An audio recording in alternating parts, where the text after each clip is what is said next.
They didn't just try to stop her, they tried to erase her.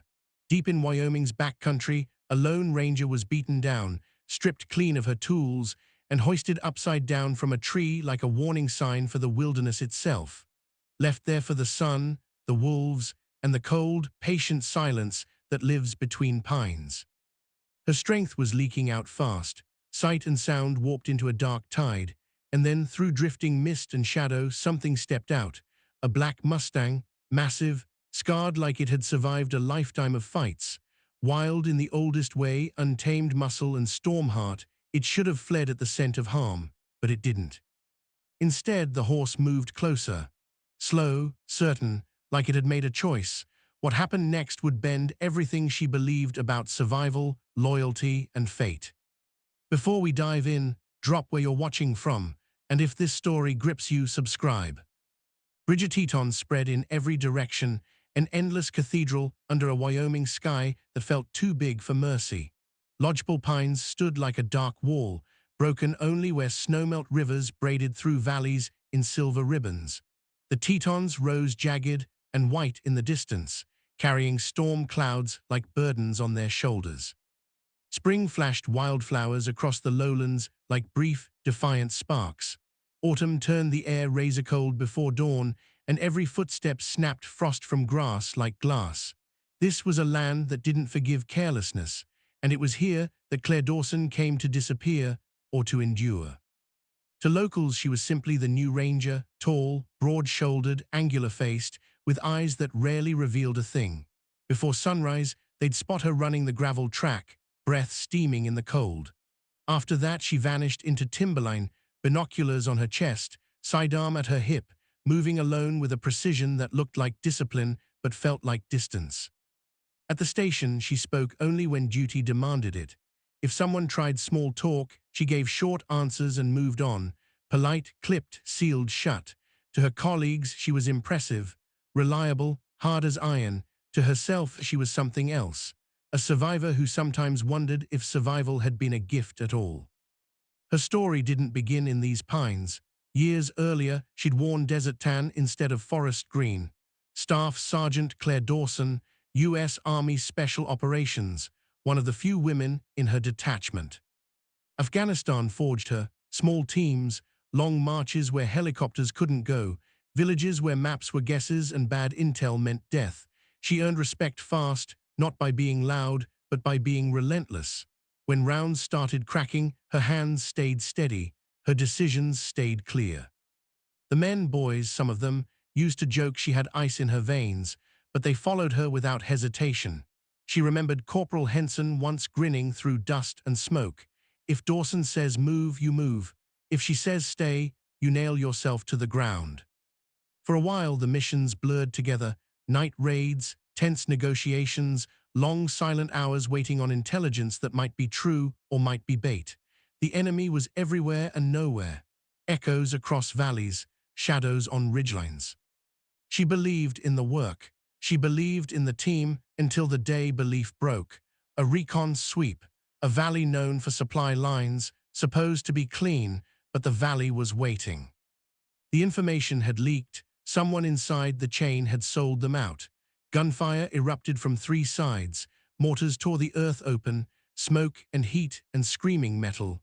Claire dragged one man into cover only to watch another fall mid-run.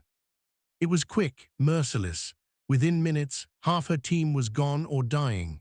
And in the chaos, a certainty settled in her chest like a stone. Someone in uniform had handed them over. She never learned who. When the last blast threw her against rock and the world went black, she thought she'd join her people. But she woke hours later, hurt, bleeding, alive, surrounded by silence and the still shapes of those who weren't breathing anymore. The rescue didn't come until dawn. By then, she was the only one left. The army pinned a medal on her, called it duty, called it perseverance, called it honor. She wore it once for ceremony, then locked it away like something cursed. To her, it wasn't pride, it was the weight of ghosts.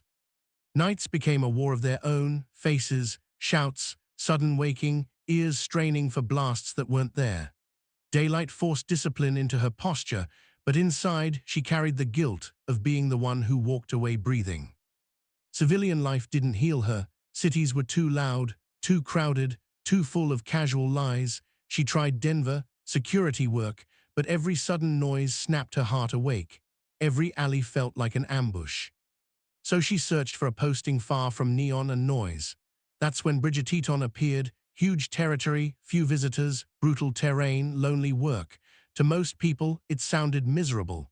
To Claire, it sounded clean.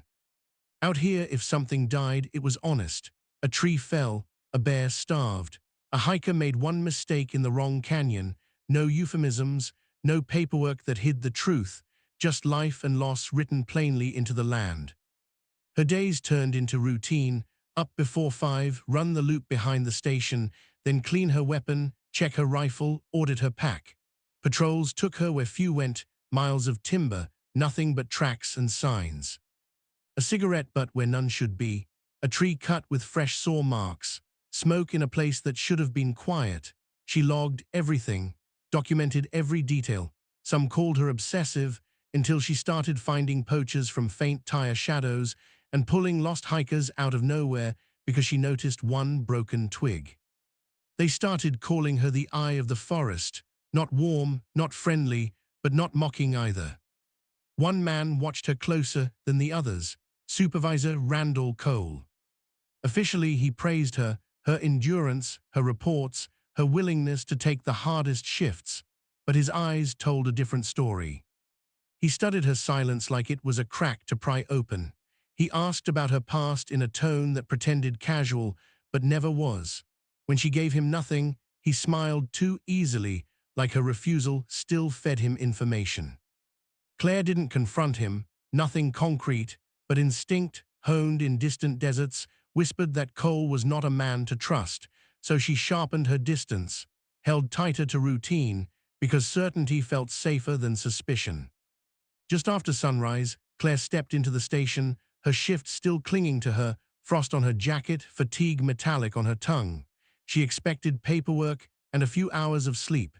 Instead, she found a note pinned to the board. Supervisor Cole wants to see you. His office sat too clean for a ranger station, maps pinned with perfect symmetry, desk squared and sterile, no dust, no mud, no smell of fieldwork. Cole looked up, warm voice, cold eyes. Ranger Dawson, come in, have a seat. She didn't sit, boots planted, silence answering him. He gave her a patrol assignment, Elsencio Grove, remote, difficult, radio dead zones. The kind of place pairs were supposed to go. He wanted her alone. Claire kept her face unreadable, but her mind turned hard questions. Why me? Why solo? Cole brushed it off. Probably nothing. A few unusual reports. Maybe hunters, maybe illegal logging. Just take a look. Then he slid a folded map across his desk. Latest update. At first glance it looked normal, until her eyes found the wrongness. Red slashes where no legend belonged. Arrows. A trail she knew curving north now marked east. A clearing she had patrolled recently shaded over like it vanished. Since when are these symbols on our maps? She asked. Cole answered too fast. Erosion, rock slides, tech office adjusted things. His smile was smooth, too smooth. Claire folded the map and said nothing, but as she left, her fingers brushed the edge of her own personal map in her pocket, the one marked by months of real patrols. She'd bring both, one official, one true. In her quarters, she laid out her gear with old military precision, rifle checked, sidearm checked, knife sharp, water filled, batteries counted, Cole's map and her real map folded side by side. Her eyes caught the drawer where she kept the medal she never wore. She opened it, saw the dull metal, felt ghosts rise, then she shut the drawer hard. Not again, not by my carelessness. She rolled her ATV out as sunrise lit the Tetons pale gold. Wind carried pine resin and cold soil. The station yard looked normal, colleagues loading supplies, radio chatter, coffee. No one watched her long. Just a ranger riding out. Nothing unusual, except the unease that sat in her chest like stone. The deeper she rode, the tighter the forest grew. Sunlight fractured into thin shafts. The trail shrank into something closer to a deer path. After an hour, she killed the engine and let silence drop. That's when she saw it, an abandoned camp, trampled earth, a collapsed tent outline, a torn tarp, a cold fire ring, rusted tins not weeks old, days. Then a tree trunk freshly hacked, rough cuts, illegal logging, and boot prints in damp soil, 3, maybe 4 different men, heavy steps, fresh enough to still hold sharp edges, they all angled deeper into the grove. Claire photographed everything, evidence, habit, and in her head Cole's words rang false, hardly anyone goes out there.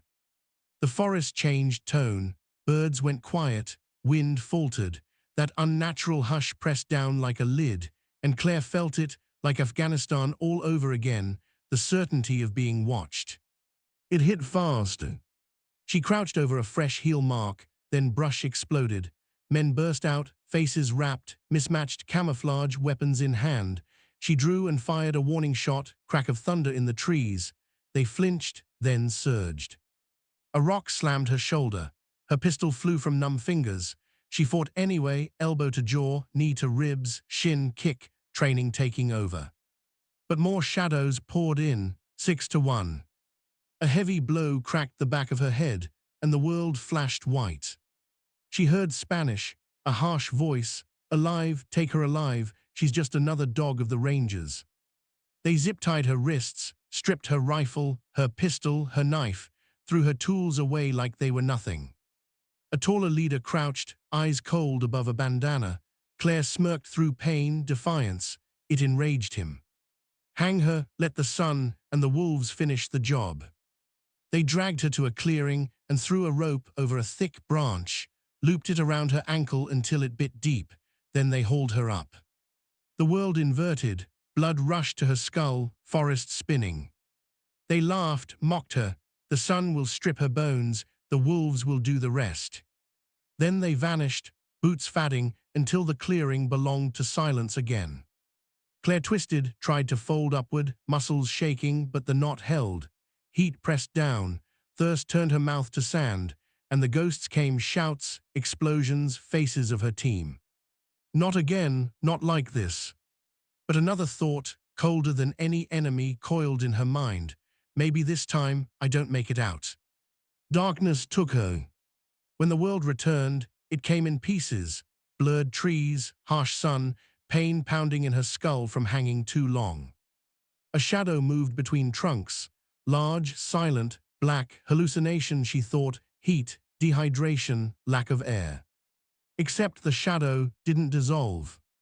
It stepped into the open, an enormous stallion, coat so black it drank light, mane wild, shoulder scar pale like old lightning, a Mustang. Mustangs didn't come close, they fled humans like fire, but this one stood a dozen feet away, watching her like it understood. It circled the tree once, then again, hooves steady as a drumbeat, not fear, not rage, curiosity with weight behind it. Then it stopped under her, lifted its head, focused on the rope. The stallion opened its mouth, clamped powerful teeth on the hemp, and pulled. The rope groaned, Claire swung violently, a broken cry tore out. The Mustang braced, muscles bunching, and pulled again. With a sharp crack, the knot gave way. Claire dropped hard, air leaving her lungs in a violent rush. Pain flared through ribs, hip, ankle. Stars burst behind her eyes. When she could breathe again, she realized the Mustang was still there, standing over her, calm, present, not running. It had freed her, a wild animal choosing to save her. And in that moment, everything in her cracked open. Because in Afghanistan, no miracle had come, no shadow had pulled her team from the trap. They died where they fell, she lived by accident. Now when death circled again, deliverance arrived on 4 legs. Her strength failed, darkness rose. The last thing she saw was the black stallion standing guard, immovable as a sentry carved out of wilderness. When she woke again, night had swallowed El Cencio Grove. Stars above, moon climbing, pain everywhere, and somewhere out there, wolves calling. She tried to move, couldn't. Then she saw 2 points of light in the dark. Eyes, her breath caught, wolves, no. The Mustang stepped forward, rimmed in moonlight, scar glowing pale. And then it did something impossible again. It lowered itself, bent its knees, folded down until its chest nearly touched the earth, mane spilling like dark silk. An invitation. "You want me to ride?" she rasped. Every breath hurt, but staying meant wolves or the men returning to finish